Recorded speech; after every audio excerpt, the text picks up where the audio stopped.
People ask me all the time what my job actually looks like. Not the overview, not the company description, the actual day, what I do, when I do it, and what I'm thinking about at every step. So today, I'm going to walk you through it, start to finish. I'm Jordan Ellis, Senior In-Cabin Pet Specialist at Rockstar Pets. This is a day in my life as a pet attendant. It starts the night before.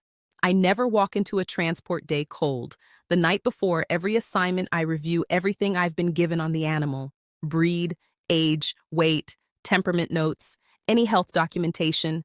If it's a puppy, I'm thinking about how they'll respond to a new environment for the first time. If it's an older dog, I'm thinking about their history, whether they've flown before, whether there's anything in their profile that tells me how to approach them.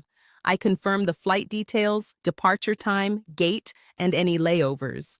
I plan my airport arrival with enough buffer that I'm never rushed. A rushed pet attendant creates a stressed animal. That's not how we operate. Pickup is where the day really begins.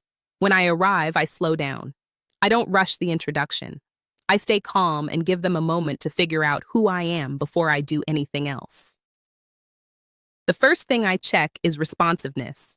How are they reacting to a new environment? Are they alert? Are their eyes clear? Is their breathing normal?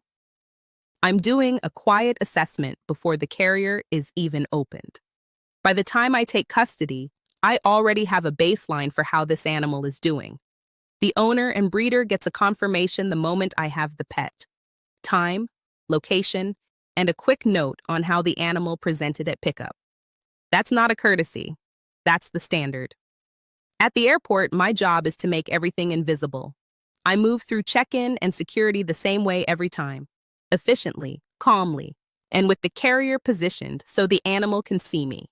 I always position the carrier at eye level when I'm seated, on my lap when I'm waiting, so they're never looking at a wall or a floor. They're looking at a familiar face. From the moment we arrive at that airport, that puppy is either in the carrier or in my arms. That's not a preference. That's the standard. An airport floor is not a safe or sanitary environment for a young animal, and it never will be. Our pets don't touch it. Most animals settle within about 10 to 15 minutes once we're through security and into a quieter part of the terminal. I use that time before boarding to let them adjust. Quiet voice, slow movements, no sudden anything. By the time we board, I want them as settled as possible before the engine noise starts. Boarding is always confirmed. I don't do standby, ever. When I walk to that gate, I have a seat. That's non-negotiable at Rockstar Pets. I've heard stories about pet attendants sitting at gates for hours with an animal because their standby seat didn't come through. That's not a logistics operation. That's a gamble with someone's pet. I won't do it, and Rockstar Pets doesn't allow it. In the air is where the real work happens, and most people never see it. Once we're seated, I position the carrier under the seat in front of me, and I stay connected to that animal for the entire flight. I'm watching breathing rhythm, restlessness, any sign they're moving from settled into stressed. Cabin pressure changes during ascent can be disorienting for animals. I talk to them through it, quietly, consistently.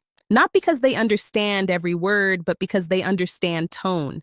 If I see early signs of stress, excessive panting, pawing at the carrier, rapid breathing, I respond immediately. I don't wait to see if it passes.